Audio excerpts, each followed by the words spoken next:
సూర్యాపేటలోని మోతె మండలంలో ఇద్దరు దంపతులు నివసిస్తున్నారు. వీరిలో భార్య పేరు బూబా. ఈమెకు సూర్యాపేటలోని షరీఫ్ అనే కానిస్టేబుల్తో వివాహేతర సంబంధం ఏర్పడింది.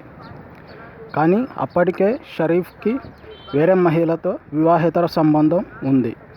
ఆ విషయం బూబాకి తెలిసి వేరే మహిళతో ఎందుకు వివాహేతర సంబంధం పెట్టుకున్నావని షరీఫ్ని నిలదీసింది.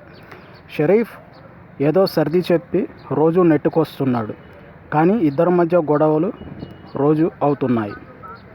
ఈ గొడవలు తారాస్థాయికి చేరడంతో దీని గురించి మాట్లాడుకుందామని ఒక నిర్మానుష్య ప్రాంతానికి షరీఫ్ బూబాని రమ్మన్నాడు.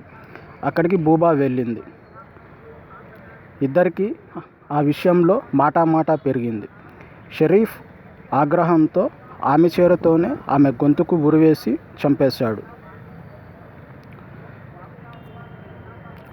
బూబా ఎంతకీ ఇంటికి రాకపోవడంతో బూబా భర్త ఆమెను వెతుక్కుంటూ అదే నిర్మానుష్య ప్రాంతానికి వెళ్ళాడు. బూబా భర్తను కూడా షరీఫ్ గొంతు నులిమి చంపాడు. సుందరయ్య అనే వ్యక్తి సహాయంతో గొయ్యి తీసి బూబా దంపతుల మృతదేహాలను అందులో పూడ్చారు.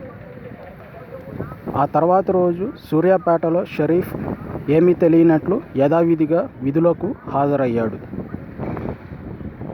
చనిపోయిన దంపతుల బంధువులు పోలీసులకు వీళ్ళు కనపడట్లేదని మిస్సింగ్ కంప్లైంట్ ఇవ్వగా పోలీసులు కేసు నమోదు చేసుకొని విచారణ ప్రారంభించారు. విచారణలో భాగంగా ఆ ప్రాంతపు సీసీటీవీ ఫుటేజ్లను గమనించగా సుందరయ్య అనే వ్యక్తి పార మోసుకుంటూ ఆ నిర్మానుష్య ప్రాంతానికి వెళ్తున్న దృశ్యాలు సీసీటీవీ కెమెరాలో రికార్డ్ అవ్వడంతో సుందరయ్యను అదుపులోకి తీసుకొని పోలీసులు పారను ఆ ప్రదేశంలోకి ఎందుకు తీసుకెళ్తున్నామని అడిగారు.